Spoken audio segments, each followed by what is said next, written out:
Ahí sí. Hola, buenos días. Hoy día vamos a hablar un poco de las hipoacusias en los niños, que es un tema re interesante, y vamos a tocar un montón de aspectos diferentes en una clase que igual es condensada en poco tiempo, que probablemente, bueno, los otorrinos y los neurólogos infantiles, a los que más nos atañe un poco esto, a los neurocirujanos y neurólogos adultos también, porque les va a tocar a ver los pacientes muchas veces con secuelas o el manejo de los pacientes con complicaciones auditivas. Entonces vamos a ir conversando un poco de por qué es importante la audición. ¿Ya? Este es un dibujo, o sea, un meme que se lo saca el doctor Sariego por ahí, ¿ya? Pero fundamentalmente entender que la hipoacusia es una disminución, ¿no es cierto?, parcial o total en la capacidad de detectar algunas frecuencias o algunas intensidades del sonido, que esta puede ser congénita o adquirida, y que lo más importante es que cuando no la detectamos oportunamente, va a impactar en el niño y luego en el adulto, en el desarrollo del lenguaje, en las habilidades de la comunicación y en su desarrollo finalmente cognitivo y súper importante también en lo social. En general la audición, ¿qué es lo que va permitiendo? Va permitiendo obviamente la adquisición de un lenguaje oral, que es fundamental en la expresión, que además es fundamental para la comprensión, ¿no es cierto?, de todo el medio que nos está rodeando. Y esto es importante para empezar a desarrollar ideas, ¿no es cierto?, pensamientos, al mismo tiempo adquirir, desarrollar y agrandar nuestros conocimientos y finalmente llevar a realizar actividades. O sea, al final, sin la audición, vamos a hacer que el ser humano, este individuo, esté carente de un montón de cosas que son importantísimas para el desarrollo en lo cognitivo y en lo emocional, ¿ya? Y por eso este tema es súper importante, como vamos viendo un poco más adelante. Porque en la antigüedad incluso, así como una cosa histórica, se hablaba que los pacientes con algún grado de discapacidad, y no hace muchos años, eran idiotas, ¿ya? Se hablaba que los sordomudos incluso no tenían espíritu, ¿ya? Y en la Edad Media, que no fue hace tanto tiempo, a los pacientes con problemas de audición importantes se les internaba en los manicomios, ¿ya? Y probablemente en el siglo XVI es donde existen algunos cambios en la educación, donde Pedro Ponce inventa o desarrolla el lenguaje de señas y se empiezan a hacer un montón eh, de actividades o se empieza a darle importancia a la educación de los pacientes sordos, ¿ya? Ahora, cuando uno piensa en la magnitud de la hipoacusia, o sea, uno piensa en el problema de la hipoacusia, debe primero reflexionar cuál es la magnitud del problema. Estamos hablando de algo que es súper poco frecuente, estamos hablando de algo que es muy frecuente. Se habla o se dice que más de 400 millones de personas en el mundo tienen algún grado de pérdida auditiva. Obviamente estamos hablando de adultos y niños. Ahora, las hipoacusias congénitas sensorio-neurales bilaterales moderadas, severas o profundas, se dice que están presentes en 1 a 2 por cada 1000 recién nacidos vivos a los 6 meses de vida. ¿Cómo se llama? En Gran Bretaña, en Reino Unido, en algunos estudios de costo-efectividad, que son re importantes para poder viendo políticas públicas sobre todo, se dice que 1,3 por cada 1000 recién nacidos vivos a los 6 meses y que puede ser de 1,5 a los 10 años de vida, donde ya empiezan a sumar las hipoacusias congénitas más las adquiridas o las de aparición tardía. E incluso algunos otros estudios en el mismo Reino Unido hablan de hasta 3 por cada 1000 recién nacidos vivos.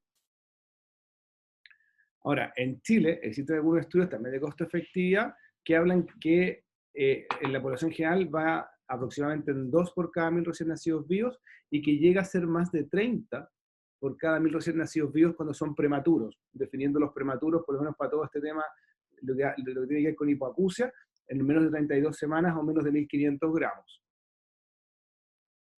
Ahora, ¿cuál es el problema además? Que los prematuros, según el DEIS en Chile, es aproximadamente 1,2% de los partos, entonces es un número que no es tan pequeño. Y otra cosa que para nosotros, para los otorrinos, siempre es tema de discusión en nuestros cursos, en nuestras reuniones, es que el problema de la hipoacusia es mucho más severo y mucho más importante de lo que es algunos otros problemas de salud que tienen tamizajes universales, como el PKU, donde el PKU tiene una incidencia de 1 en 10.000, o sea, 10 veces menos, o la TSH, o el hipotiroidismo congénito, ¿no es cierto?, el screening neonatal de TSH, que es de 1 en 3.500. Entonces es un problema que es más importante en cuanto a la prevalencia, pero que no tiene un tamizaje universal todavía en Chile. Después vamos a hablar un poquito de qué es lo que se está haciendo en Chile. Y en Chile, la hipoacusia unilateral va desde 3,4 hasta 34 por mil recién nacidos vivos. La dispersión es súper grande, porque tiene que ver un poco con el sistema registro, la verdad, y con la calidad de nuestra información. Pero recordar que además de las hipoacusias cerebroneurales que nosotros que vamos a tratar mucho más ahora, también existen malformaciones del pabellón, ¿no es cierto?, del canal auditivo, o patologías postnatales que se van sumando en esta hipoacusia unilateral. Ahora, en países en vías de desarrollo, cuando uno empieza a leer y empieza a ver literatura, uno no sabe si uno está en vías de desarrollo, es desarrollado, es subdesarrollado, porque tenemos cosas muy buenas en algunas áreas y otras que claramente no son iguales. Y obviamente la población en Chile está tan dispersa que no todos los sitios del país son iguales. No podemos comparar Santiago, yo fui general de zona en la cuarta región, metido en las montañas, probablemente no es lo mismo, ¿ya? Entonces, en países o en zonas con vías de desarrollo, la prevalencia es más alta incluso, porque aumentan las infecciones virales, ¿no es cierto? Existe un problema con falta de inmunización, el tema de la consanguinidad, el uso de medicamentos ototóxicos, el riesgo de meningitis y las secuelas que esta provoca, y obviamente la extrema pobreza. Y esto es importante, ¿por qué? Porque hay que recordar que cerca del 50% de las causas de hipoacusia pueden ser prevenibles. Ahora, cuando pensamos en las causas más frecuentes de hipoacusia, acá es donde empezamos como un poco a dividir y ver de dónde vienen estas hipoacusias.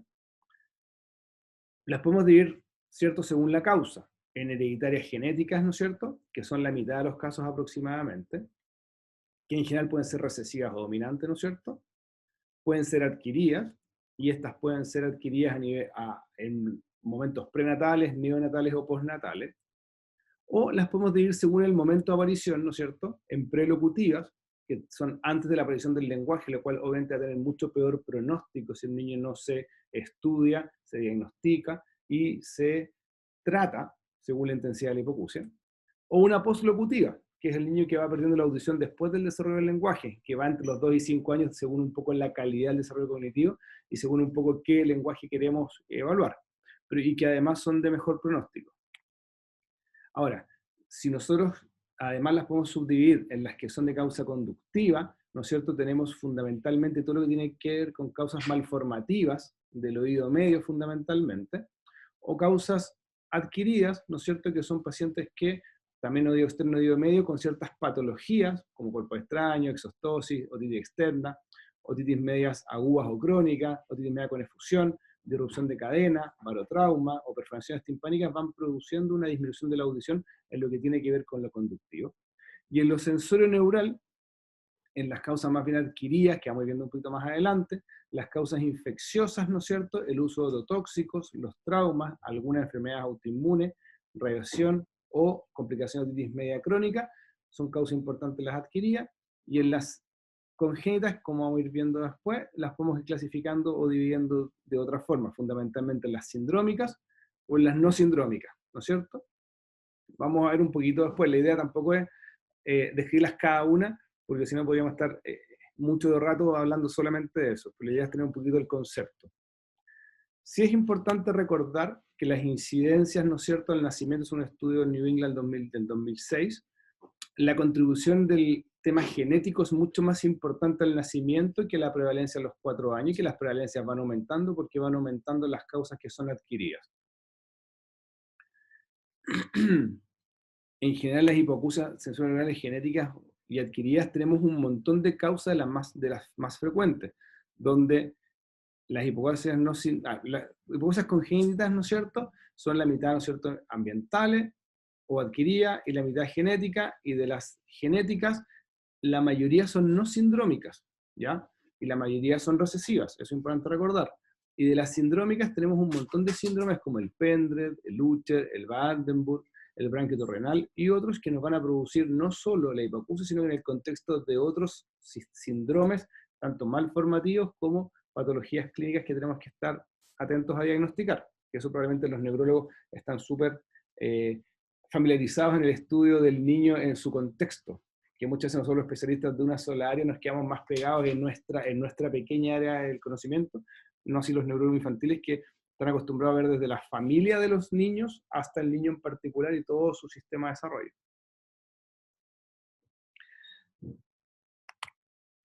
En las formas, ¿no es cierto?, hereditarias no sindrómicas, las más comunes tienen que ver con causas más bien genéticas, de genes únicos. Y en las causas más bien sindrómicas, es lo que conversábamos recién, de diferentes genes que van produciendo algunas manifestaciones clínicas con diferentes fenotipos, ¿ya? Esto les va a quedar después para que lo puedan revisar, la idea no es revisarla una a una. Lo que sí es interesante es que para nosotros cuando vemos y evaluamos a estos pacientes, sobre todo cuando vamos a ver las imágenes, que para nosotros es re importante para poder diagnosticar muchas veces cuál es el problema estructural que provocó la hipoacusia, tenemos que recordar que en general el oído está desarrollado hasta la 8ª semana. Entonces, todas las alteraciones del desarrollo o precoces malformativas se producen en alteraciones antes de la 8ª semana, donde vemos desde la deformidad de Mitchell, que es una ausencia completa de cócleo vestíbulo en momentos como la 2ª y 3ª semana, la aplasia coclear, que lo que vamos a ver es una ausencia total de la cóclea, una cavidad común, que es una cavidad quística que va a representar una cóclea y un vestíbulo pero mal formados, una partición incompleta tipo 1, que se da fundamentalmente cerca de la 5ª semana, donde hay una ausencia del modiolo, ¿no es cierto?, el ala cribiforme, y se ve más bien una cavidad quística, pero que uno puede diferenciar un poco una cóclea con un vestíbulo. Luego una hipoplasia de la cóclea, donde hay una cóclea y un vestíbulo, pero son estos más pequeños y mal desarrollados. Cerca de la 7ª semana del desarrollo se produce la malformación de Mondini, conocida clásicamente, donde vemos una cóclea que tiene solamente 1,5 vuelta, más un acueducto vestibular dilatado, que corresponde a lo que ahora llamamos como una partición incompleta tipo 2, hasta llegar a la 8ª semana con una cóclea y un vestíbulo bien desarrollados. Esto es importante porque nos va a ir diciendo un poco dónde, en qué momento del desarrollo pudo existir esta alteración que provocó una malformación, y por lo tanto estamos viendo si el niño tiene problemas de audición provocado por esto, que lo vamos a ver en las imágenes. También esto es importante, como vamos a ver después, porque el tratamiento que nosotros le podemos indicar a un niño va a depender un poco de las características de la cóclea.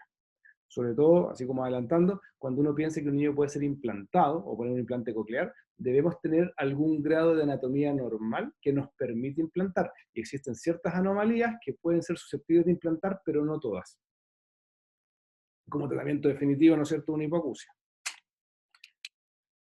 Recordar también la neuropatía auditiva, donde tenemos pacientes con los potenciales evocados ausentes o severamente alterados, pero con emisiones autoacústicas o microfónicos cocleares presentes o positivos. Y esto es importante porque nosotros en un paciente, en un screening neonatal, no vamos a poder diagnosticar probablemente una neuropatía auditiva, porque nuestras emisiones autoacústicas van a estar presentes. En general, las neuropatías auditivas corresponden a un 5 o un 15% de las hipoacusias sensorineurales, y tenemos algunos factores de riesgo, ¿no es cierto?, como vamos a ver un poquito más adelante. Y es muy importante el diagnóstico precoz en estos pacientes por un tema del pronóstico y ver cómo los vamos a rehabilitar, porque van a ser claramente mucho más difíciles de rehabilitar.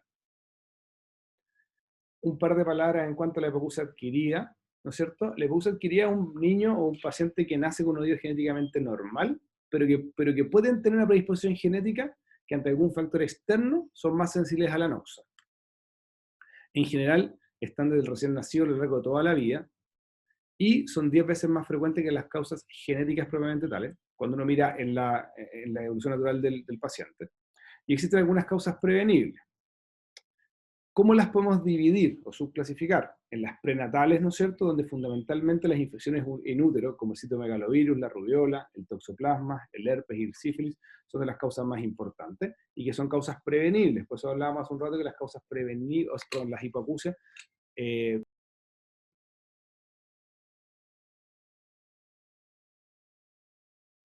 ahí sí, no sé lo que pasó. Ahí sí. Ya, perdón. Volvemos a compartir. ¿Y está grabando? ¿Está grabando? Sí. Ya, entonces las infecciones, no sé, las adquiridas prenatales, ¿no es cierto?, con las infecciones en útero, el alcohol y las drogas, ¿no es cierto?,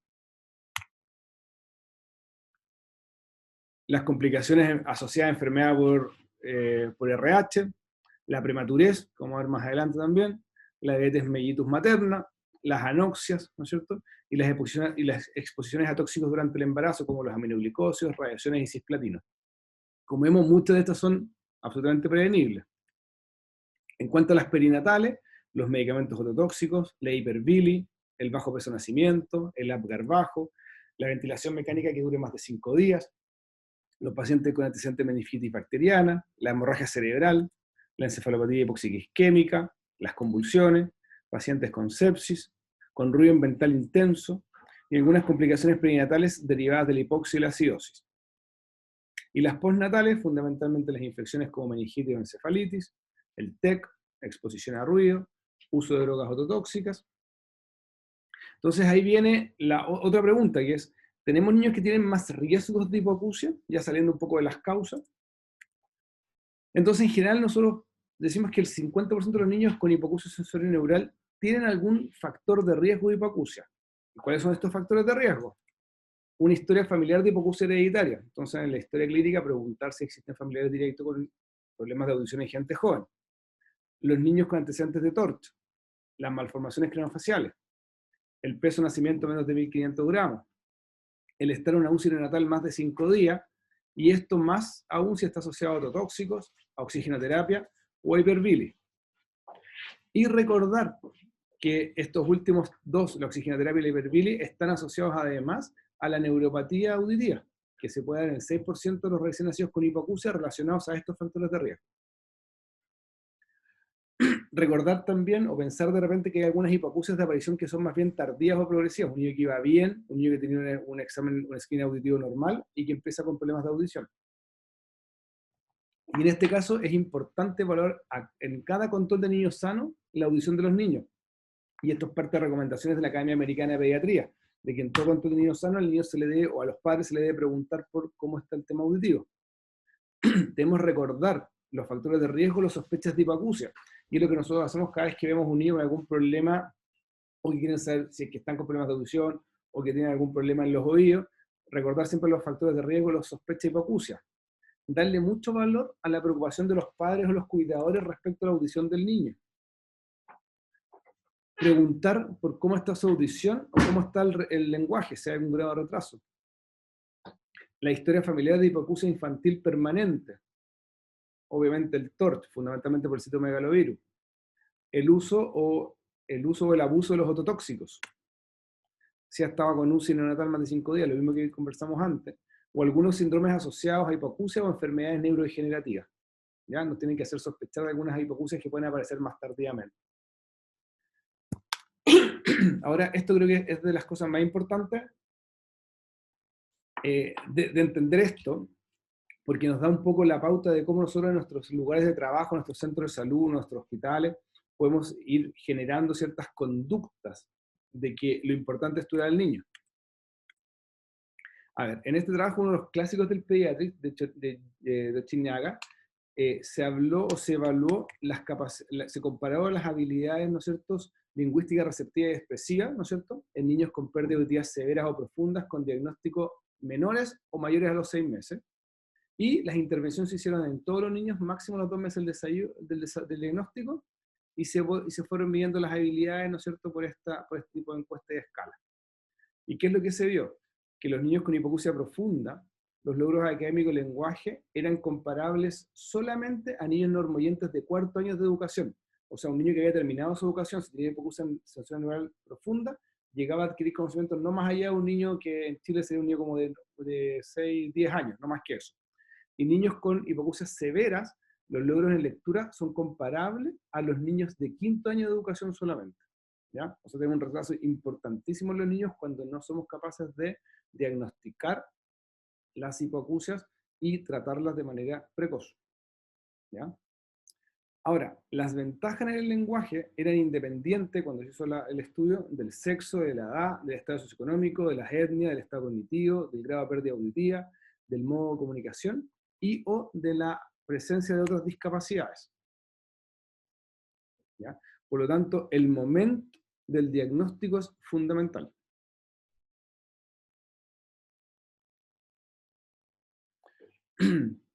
Otro estudio que es de los importantes de Kennedy, sobre una cohorte de niños también en Gran Bretaña, con hipoacusia bilateral, en promedio por 7 a 9 años se siguieron, y a la mitad, porque fue justo en Inglaterra cuando se hizo el cambio del tamizaje universal por un test de distracción, que es el que está en ese video, que no sé si va a correr, parece que no corre, y la otra mitad fue una cohorte del screening, o sea, o sea misma población, mismo estudio, solo que hicieron el cambio entre los que eran previamente diagnosticados con un test que era más bien de distracción versus un screening auditivo, todos con diagnóstico a los 9 meses confirmado, o sea, todo niño que tenía algún problema era confirmado antes de los 9 meses, y el outcome primario medido fueron el lenguaje, las habilidades no verbales, la expresión del lenguaje ajustados por severidad y hipoacusia y la educación materna.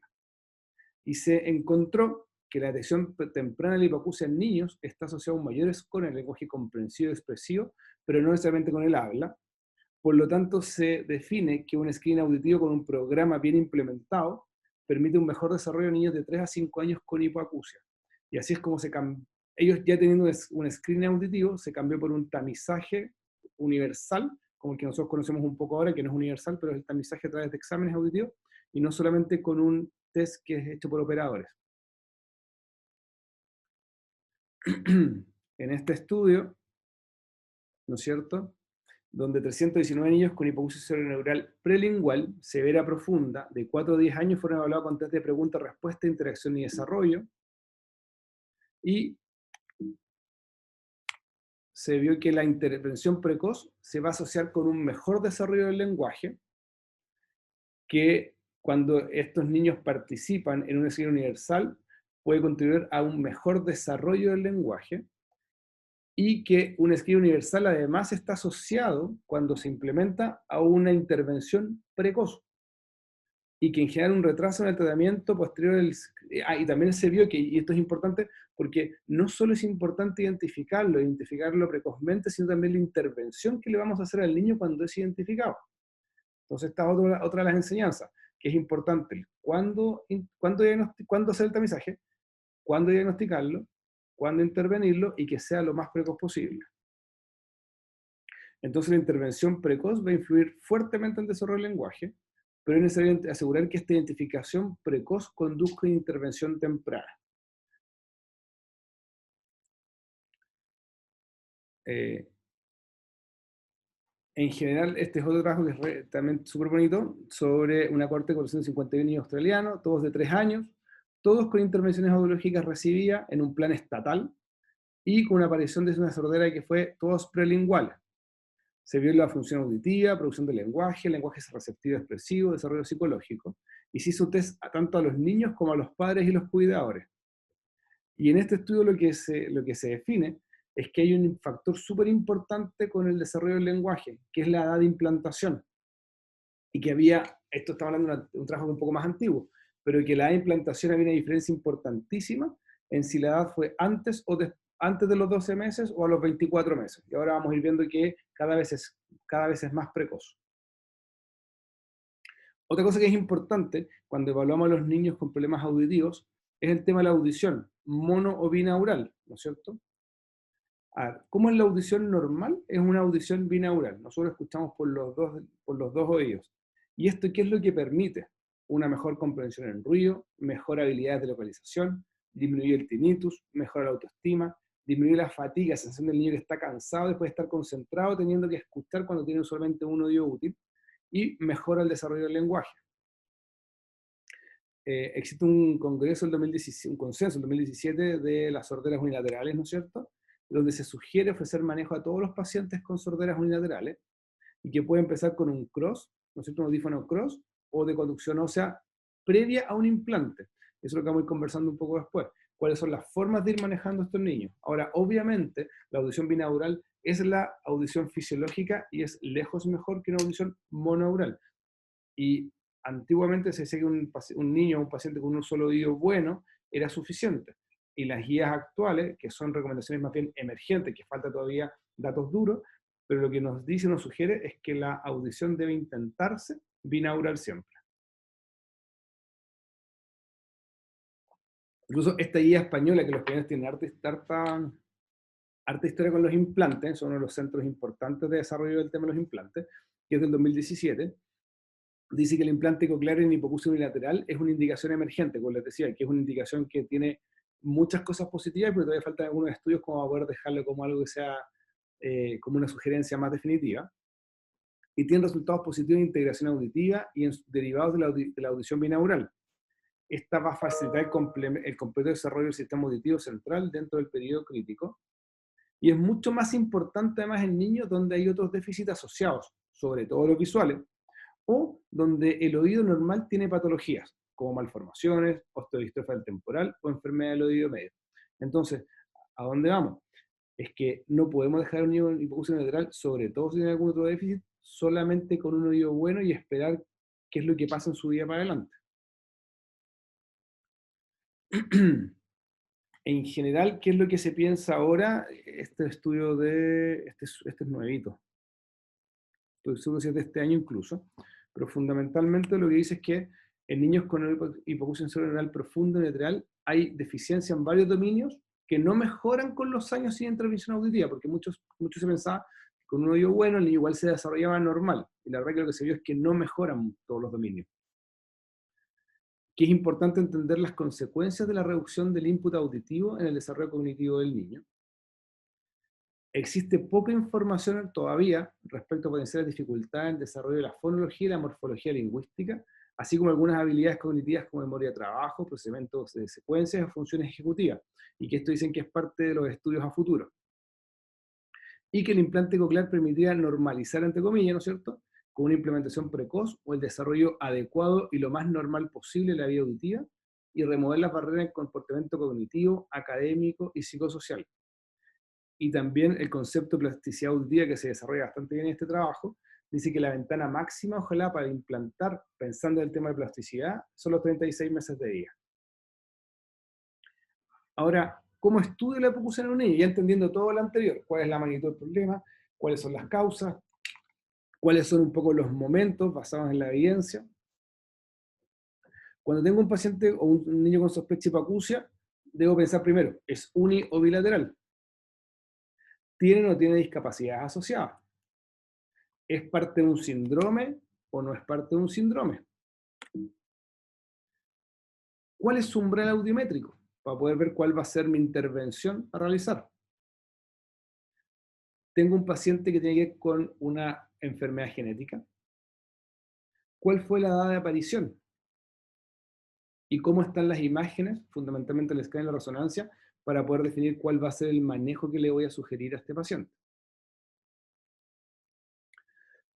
Solo tenernos un segundo de screening, ¿no es cierto? Recordar que están las emisiones autoacústicas que la hablaron con Denise hace un par de días. Fundamentalmente estas tienen sensibilidad mayor al 95%, son respuestas a señales de 80 decibeles, desaparecen con hipoacusias de más de 35-40 decibeles, y eso es lo importante, que nos permiten diferenciar si un niño tiene una hipoacusia más que leve a moderada. Ojo con la difusión del oído medio, porque eso va a producir que tenga unas emisiones autoacústicas que no van a pasar. Pero recordar también que solo estudian la cóclea, porque estudian las células ciliares externas, por lo tanto las neuropatías auditivas no las voy a poder diagnosticar. Y como método de screening tengo también los potenciales auditivos de tronco automatizados, que tienen sensibilidad un poco mayor del 90%, que yo lo que veo son umbrales auditivos entre los 2000 y los 4000 Hz, que es más bien el área de la palabra, por eso se toma eso, que evalúa la vía auditiva aferente, que son potenciales de corta latencia, y que lo que buscamos fundamentalmente es el umbral de la onda 5, que es la que tiene que ser estable. ¿Ya?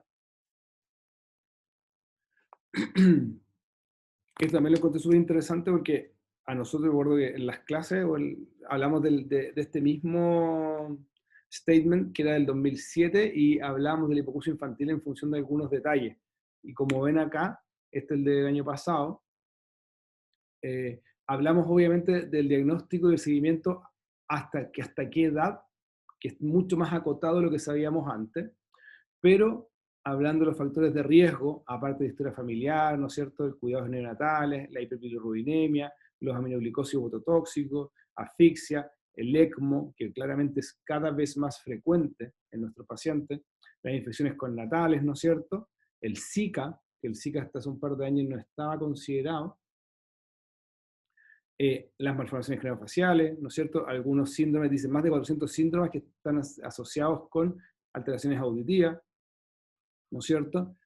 Entonces es importante ir viendo que, uno, que van apareciendo nuevos factores de riesgo que antes no teníamos tan claro, y lo otro, que cada vez es más importante el momento del diagnóstico y luego los seguimientos para estos pacientes. Está cada día un poco más acotado. Cuando evalúo clínicamente a estos pacientes, busco los antecedentes familiares, ¿no es cierto? Los patrones de herencia, idealmente analizar 3 generaciones, los exámenes clínicos, las audiometrías, las otoscopías, los exámenes genéticos si los tengo disponibles, ver un poco la historia personal y examen físico bien acucioso, buscando fundamentalmente síndrome y alteraciones de otros sistemas, como sistema visual, renal, cardiovascular, tiroides y malformaciones o alteraciones esqueléticas. Mirar la cara, los ojos, el cuello, el pelo, la presencia de bocios, alteraciones craneofaciales. Ver si hay algunas patologías dominantes que tienen expresiones fenotípicas que pueden ser variables. Algunas otras causas no genéticas de hipoacusia. En general, recordar que las congénitas son más bien recesivas y que en general las poslinguales son manifestaciones o alteraciones que son dominantes. La sospecha diagnóstica, ¿no es cierto? Si tengo una ausencia de respuesta conductual al sonido o un retraso de aparición del lenguaje. El problema de esto es que si dejamos que todos los niños esperemos a que tengan algún tipo de alteración, incluso los niños con hipoacusia tienen un grado de alerta súper importante y pueden balbucear incluso o tener ciertas reacciones de alerta ante el medio. Por lo tanto, vamos a retrasar el diagnóstico más allá de 2 años. Entonces, esto sí ayuda, pero siempre y cuando tengamos un screening neonatal que nos permite hacer el diagnóstico precoz.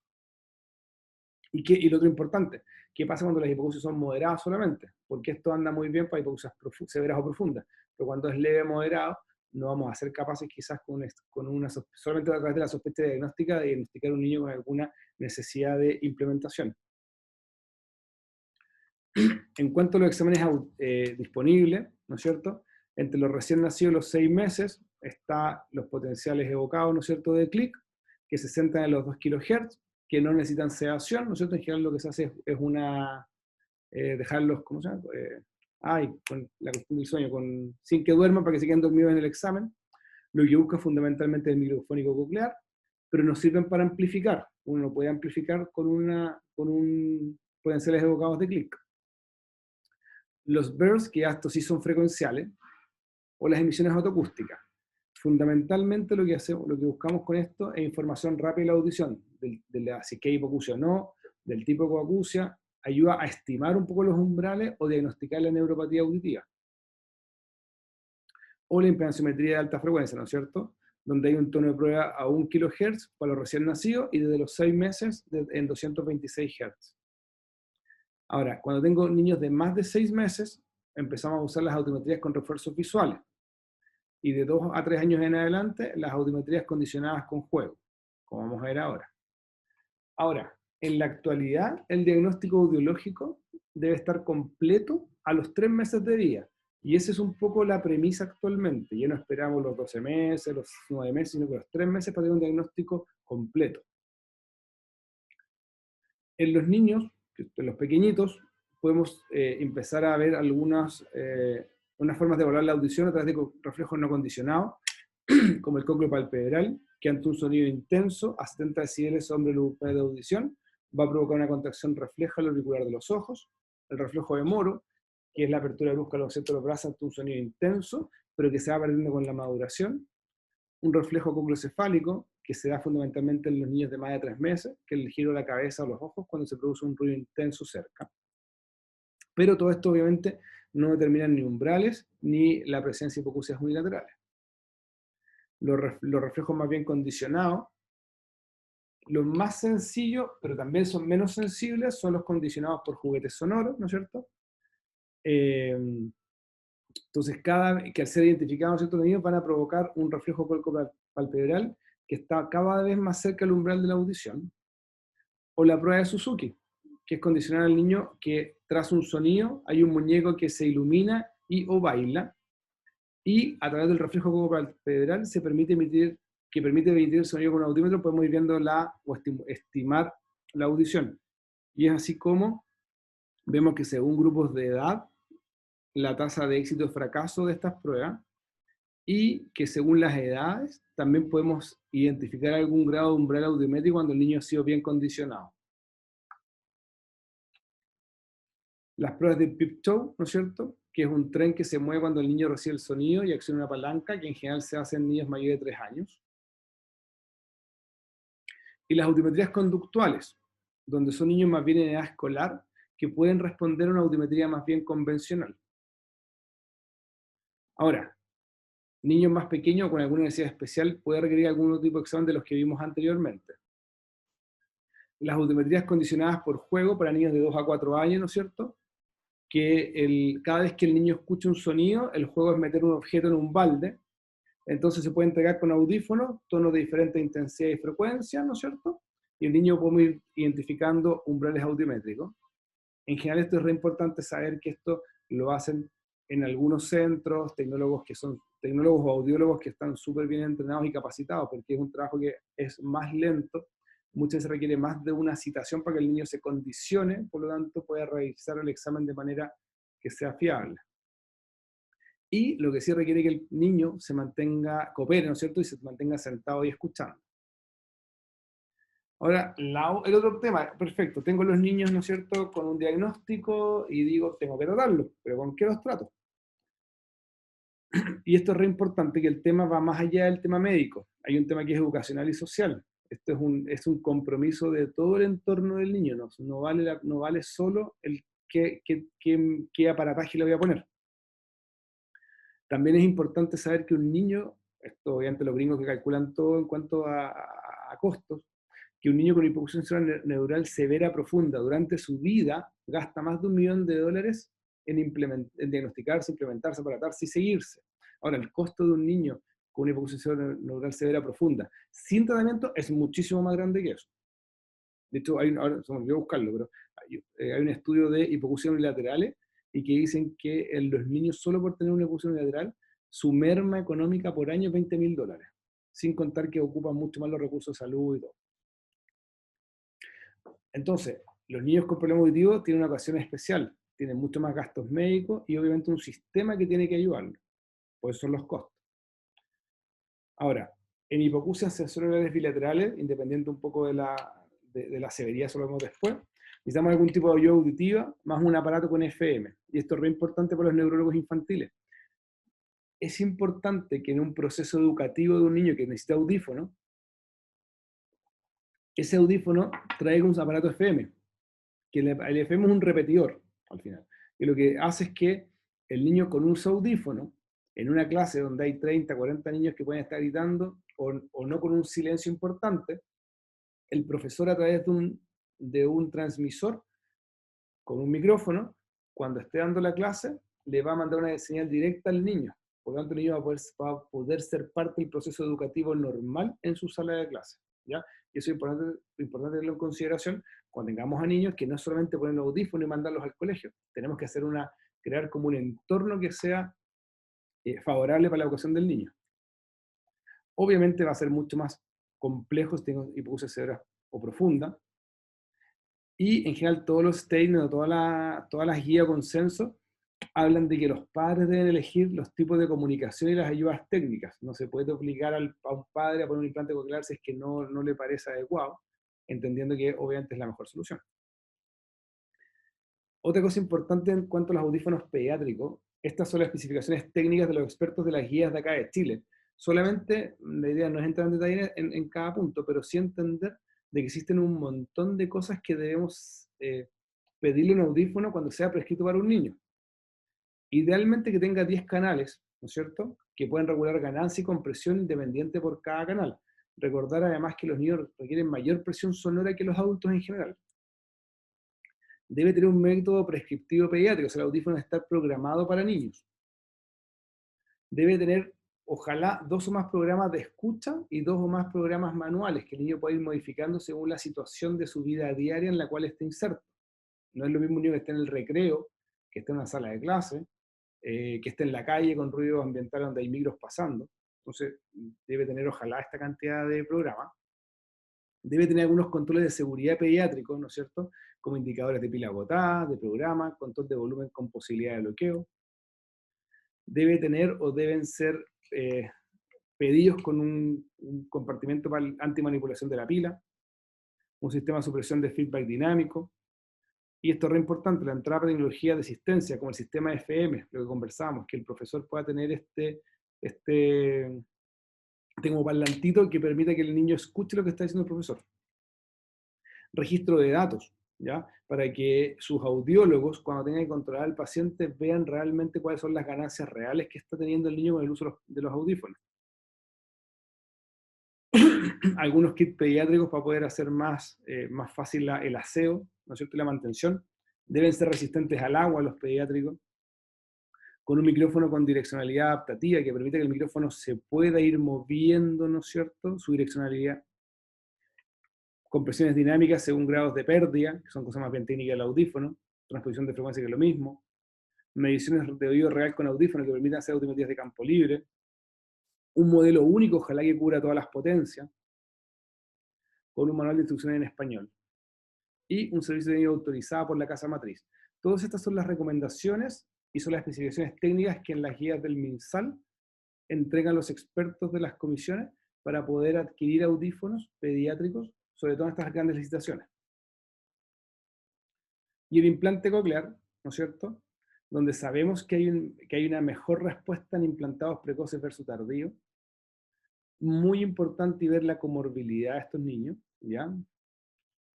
Siempre pensar en los restos auditivos, ¿ya?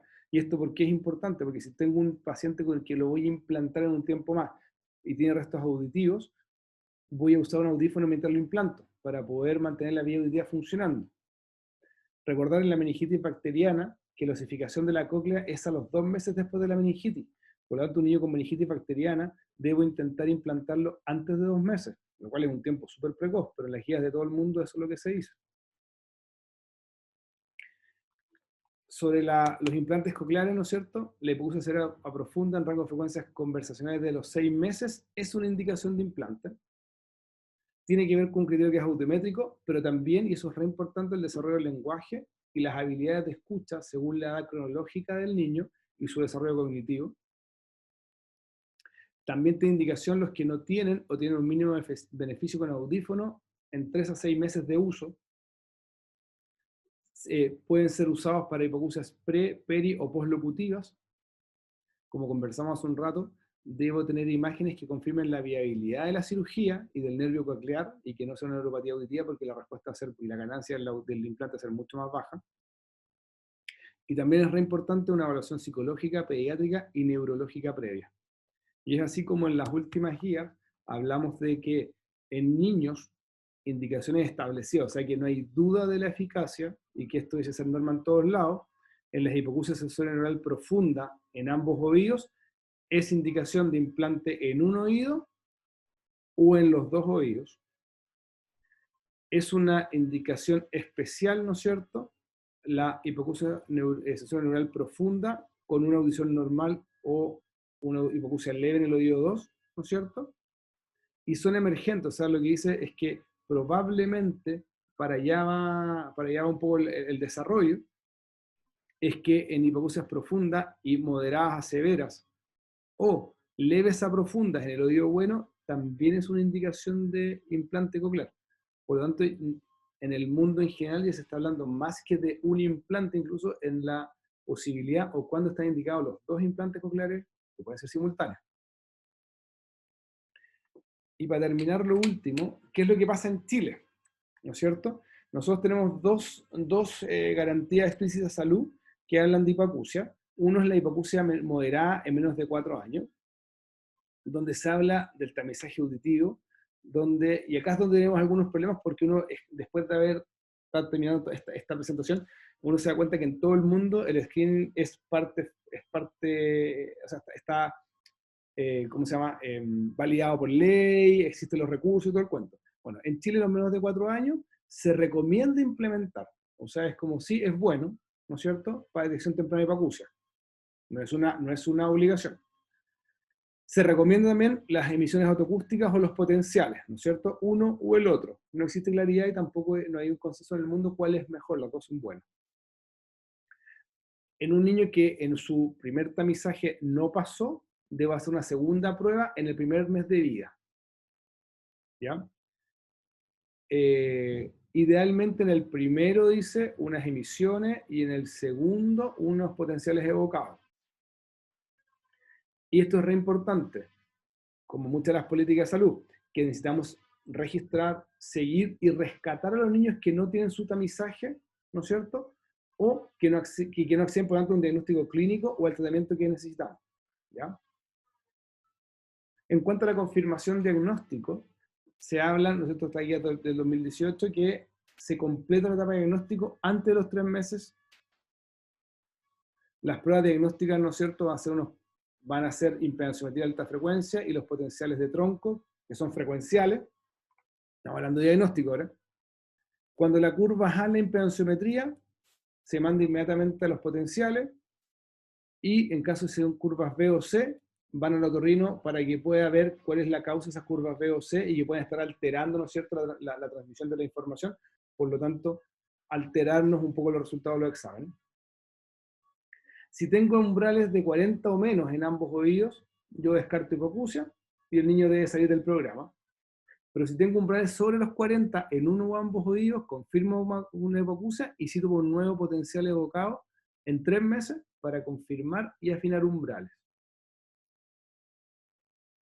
Entonces, si es que yo tengo estos niños con diagnóstico, debo implementar la implementación auditiva que yo decía, la intervención terapéutica, antes de los 6 meses de la corregida.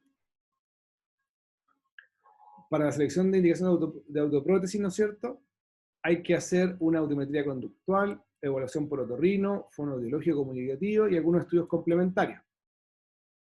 En cuanto a la implementación auditiva y la intervención, hay que idealmente identificar y tratar las patologías del oído externo y los medios antes de indicar cualquier tipo de audioprótesis, lo cual es lógico. Audioprótesis, ¿no es cierto?, para vía ósea en niños con agenesia conducto auditivo externo, no olvidar los niños con malformaciones de oído externo.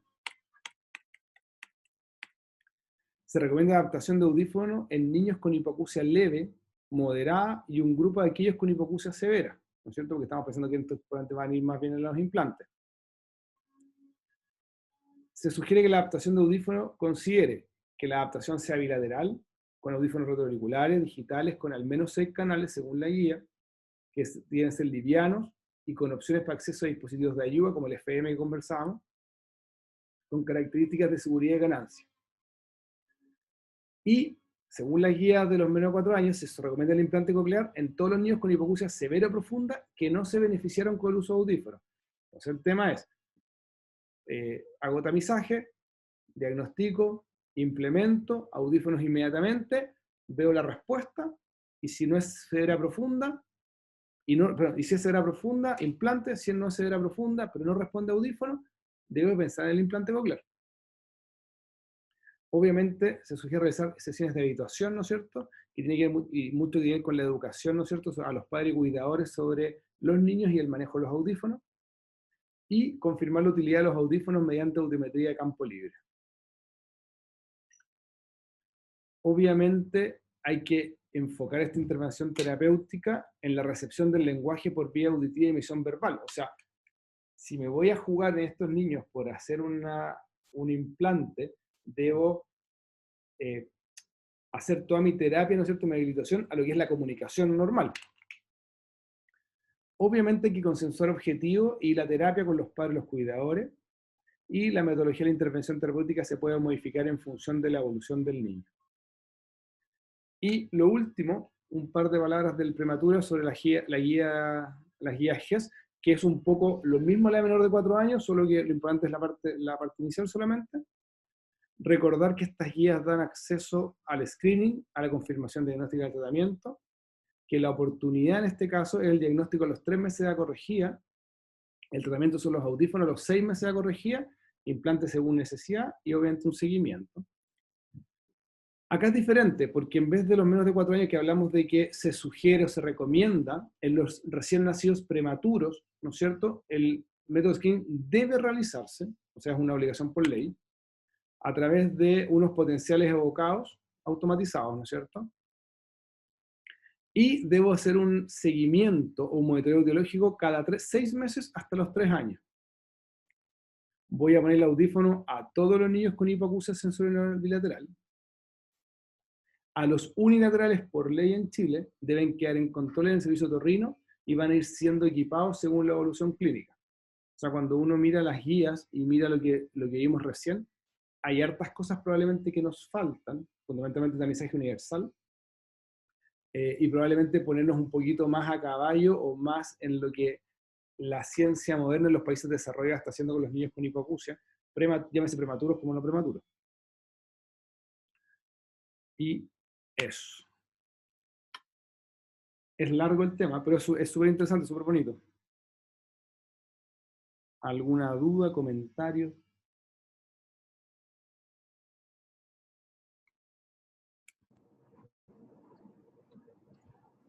Muy bien, Matías.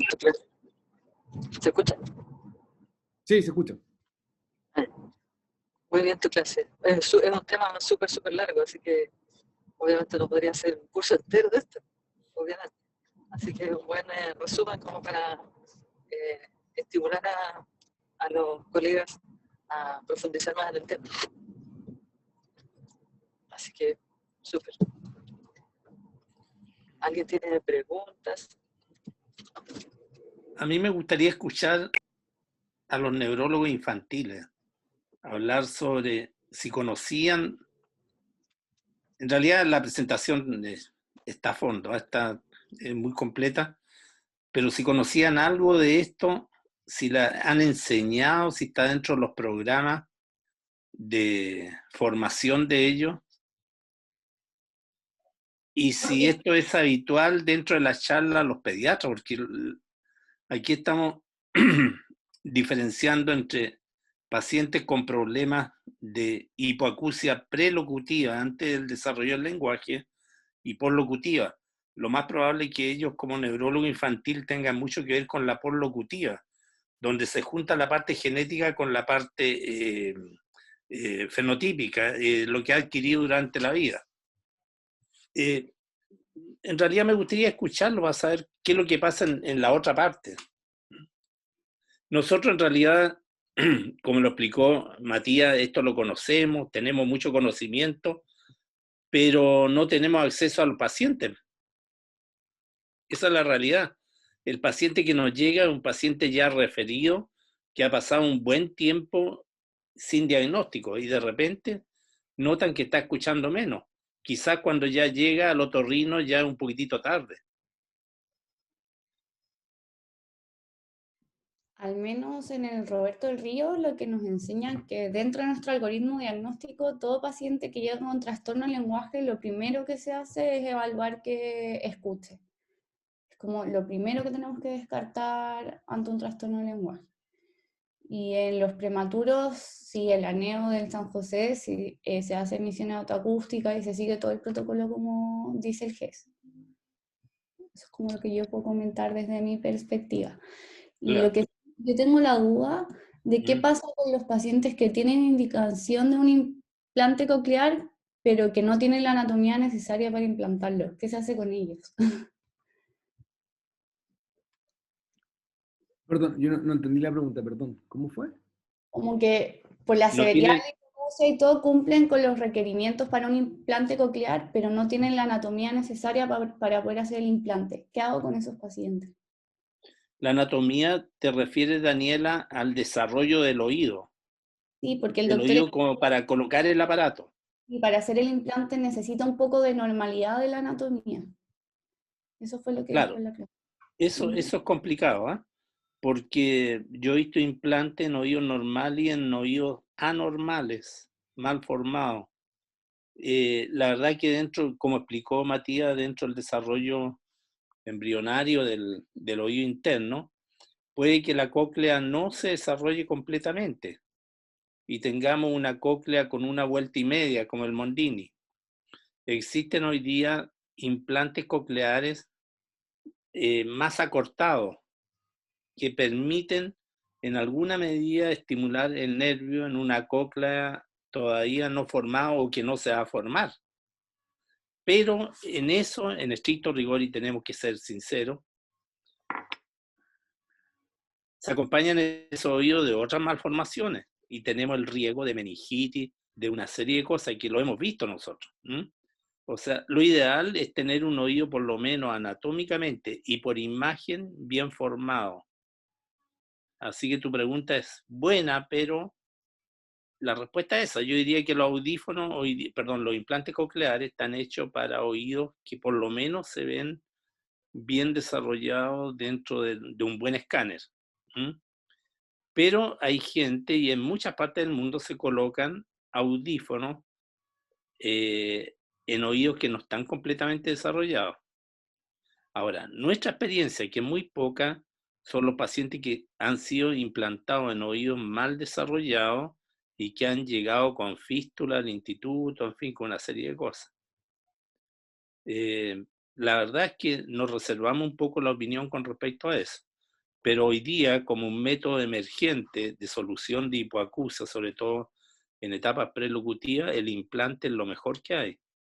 Por lo tanto, el diagnóstico debe ser precoz y recién están efectuándose políticas públicas en relación a la prevención de esta hipoacusia, que a la larga sale más caro que lo que se hace. O sea, Matías lo dijo, un paciente sordo prácticamente es un paciente que va a ser muy dependiente de todos los programas sociales, la sociedad, de los familiares, cuando pudo haberse desarrollado como un niño normal. Hace mucho tiempo que se hace prevención de la fenilketonuria, del hipotiroidismo, que estadísticamente es lejos menos frecuente que las hipoacusias. Y el jueves vamos a hablar de la hipoacusia unilateral en relación con vértigo en niños, que no es el caso acá, porque el niño que tiene una hipoacusia unilateral es cierto que deja de ser sordo, pero no deja de tener que ser evaluado muy frecuentemente por otorrino, porque no sabemos qué va a pasar con el otro oído. Pues hay hipoacusias que se pueden adelantar a la otra y tenemos que prever ahí la posibilidad, si esta hipoacusia empieza a caer, la del oído sano, de ver métodos de comunicación aprovechando todavía lo que le queda de audición. Por lo tanto, si bien es cierto que un niño con un oído normal podría desarrollarse normal, pero hay que siempre estar pensando en la posibilidad de que pueda perder ese oído. No es el caso del niño con hipoacusia bilateral. Ahí hay que actuar nomás. Ahora, para complementar al doctor, le pregunto a la doctora, que existen varias casas comerciales de audífonos y cada casa comercial además ha desarrollado audífonos con guía de canales más cortas o más largas, buscando muchas veces en algunos niños con malformaciones poder integrar un implante coclear que quizás no es el más óptimo porque la cóclea no está bien formada propiamente tal, y por lo tanto la cantidad de pacientes que quedan sin alternativas de implante coclear son cada vez menos, por un lado. Por el otro lado, existen algunos otros audífonos, por ejemplo, los de conducción ósea, que en algunos niños, quizás, en algunos pacientes he visto que, si bien es cierto, no vas a lograr el potencial auditivo de un niño normal con implante, puedes lograr una mejor audición que la que tendría sin nada. Entonces, al final, los niños que quedan realmente sin un... Ahora, obviamente todo esto depende de los costos, depende un poco del sistema que esté bien desarrollado, y también otra cosa que no sé si creo que no lo mencioné, pero es muy importante, este tema no es solamente implantar un paciente y dejarlo... No es como un marcapaso, entre comillas, que tú decís, ya, le pongo el marcapaso, esto funciona bien, y yo podría no verlo nunca más, a menos que disfuncione. A este niño hay que enseñarle a escuchar con un implante, hay que calibrar el implante además va con un audífono externo, que es el receptor de la señal, entonces tiene todo un proceso de educación, de habituación auditiva, que lo hacen los audiólogos fundamentalmente, y que requiere un camino que es súper largo también. Entonces no es solamente implantar, sino que viene todo lo demás. Y preguntaba Henry por el tiempo de funcionamiento de un implante coclear, o si es necesario cambiarlo, es definitivo. Lo desconozco un poco ahí, yo no lo sé. No sé si la Katy o el profe sabe en cuánto dura el implante y todo. Tengo una duda, soy la Constanza Algueta. ¿Cuál es el periodo de ventana como tope? Porque se menciona como que es alrededor de los 4 años y un poco más. ¿Hasta cuál es el plazo que contamos para poder intervenir a un niño, independiente de los plazos del GES? Como, ¿qué es lo que se ha visto en la evidencia o en otros lados? lo que pasa es que la vía, hay varias información respecto a la vía auditiva y el desarrollo cortical. Mientras más precoz es el implante, mejor va a andar. Y por eso ahora hablamos, incluso se están hablando en algunos lados del mundo, que a los 3 meses están implantando, una vez que el único detalle actualmente para poder implantar un niño es el grosor del temporal, del hueso. Si el grosor del hueso llega, a lo mejor son 5 milímetros, el implante se puede poner. Por lo tanto, ya cada vez va más a el desarrollo, al diagnóstico mucho más precoz. Mientras más tardío, lo que vamos a ganar con el implante va disminuyendo. Ahora, si tú me preguntáis, porque también va a depender si la hipoacusia es prelocutiva o postlocutiva. Porque si tengo un paciente con una postlocutiva, que perdió la audición por una hipoacusia súbita, por ejemplo, se han implantado pacientes de 90 años con implantes. O sea, la edad en sí no es tanto la indicación, sino más bien un poco el grado de pérdida auditiva, el grado de desarrollo del niño, y la etapa de la hipoacusia, si es prelocutiva o postlocutiva. Entonces, al final, con todos esos factores, uno pudiese ir configurando un poco el mono. Pero obviamente, cuando la vía auditiva se va cerrando, o se va atrofiando auditiva, va quedando como vía visual, obviamente como la ganancia del implante va a ser cada vez más baja. Ya, perfecto. Gracias. Ahora yo creo Oye, con respecto... No, dale nomás, Katy. Digo cortito. Con respecto a la pregunta que hizo, no sé quién, no veo aquí, pero estoy con el celular, sobre la dificultad para hacer un implante coclear en alteraciones, digamos, que no se puede o que sea muy difícil poner el implante. Una de las indicaciones que en el fondo tiene el implante de tronco es esa. El implante de tronco se ocupa no solo en neurofibromatosis tipo 2 o en aplasia del nervio auditivo, sino que también en pacientes que no pueden ser implantados por alteraciones anatómicas. Pero el implante de tronco no está disponible en Chile, o sea, se hace afuera, se hace en Europa, se hace en Estados Unidos, pero acá no se hace, porque no existe, en el fondo, no se ha formado gente en hacerlo y no está todo el equipo, digamos, funcionando, pero eventualmente esa sería la indicación.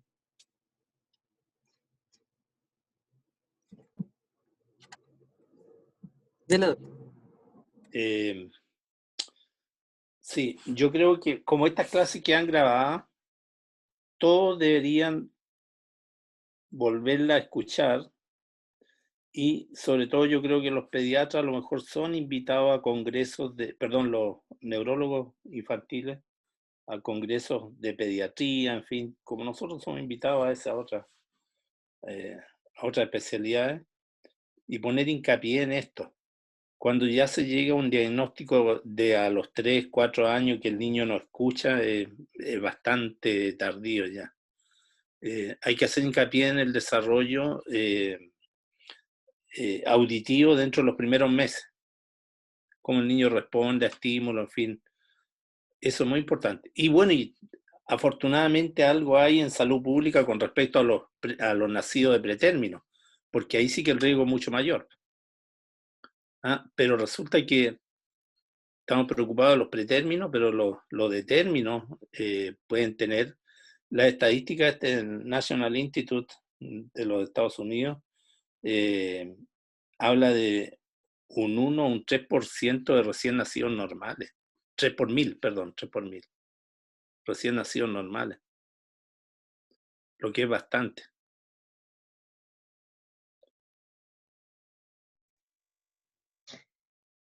Doctor, una pregunta, y en cuanto al seguimiento de los pacientes con implantes, ¿estos se tienen que cambiar o cómo funciona después cuando van creciendo?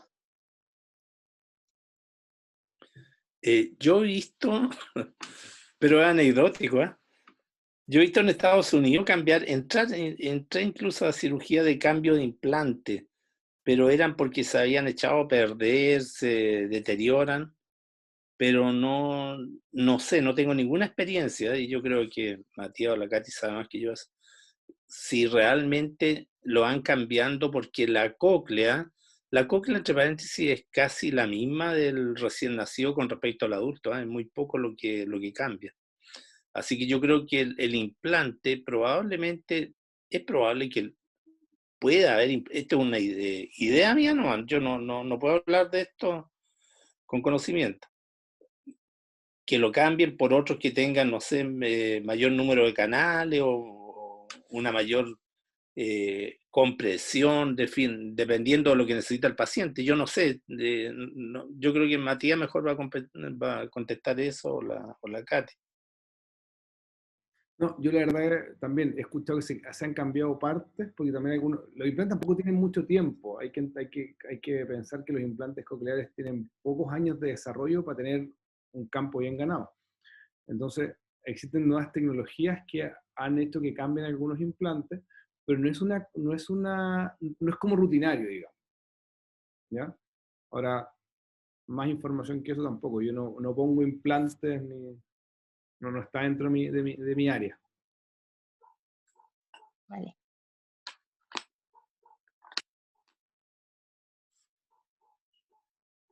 Bueno, ¿alguna otra duda, doctores, doctoras? Doctor Gómez. Y Sí. lo otro, por ejemplo, yo he visto algunas personas que tienen como audífonos y que a veces cuando uno se acerca como a saludarlos, como que suenan.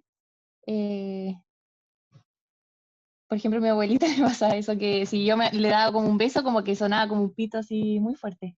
¿Eso por qué se produce? ¿Y se puede arreglar? Sí, no, eso es un feedback que se produce porque el molde del oído a veces queda un poco suelto y empieza a pitear. Es un tema del molde nomás, de adaptación del molde. Ya. Entonces lo que hace el molde que se le pone, que una cosa es el aparato, el cablecito, ¿no es cierto? Y el molde que es el que va hacia el oído. El molde que va hacia el oído tiene que ser como súper bien hecho, tiene que ser súper, y por eso es personal y personalizado a tu oreja, a tu conducto.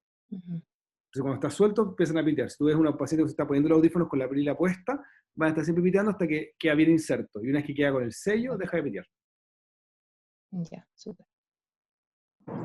Ahora no sé si hay estos audífonos nuevos que hay, son como que no son adaptados a la forma del CAE, no sé qué es lo que pasa, es que tienen como algo que es un dispositivo que es más chiquitito que el CAE.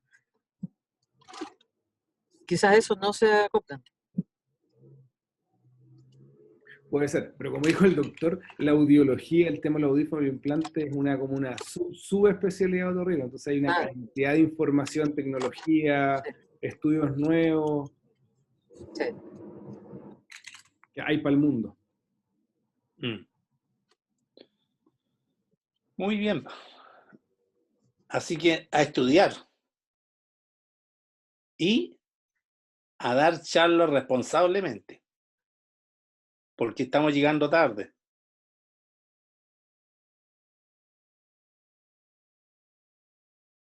Sí. Desgraciadamente estas charlas no se pueden dar en el Congreso, ¿no? Donde legislan sobre políticas públicas.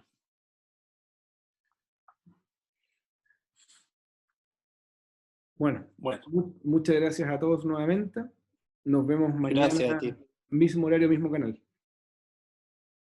¿Quién? Mañana estoy yo. ¿La Katy? Yo estoy con vértigo agudo. Vértigo. Demón. Vendido en toda la disquería. Ya, nos vemos mañana, que estén bien. Chao, chao. Chao. Chao. ¿Cómo estás, Katy? ¿Estás con el micrófono apagado? Perdón. Bien, manejando, le digo. Sí, te veo hace rato que estás manejando. No te voy a pagar Sí, el parte, ¿eh? Estoy manejando, yendo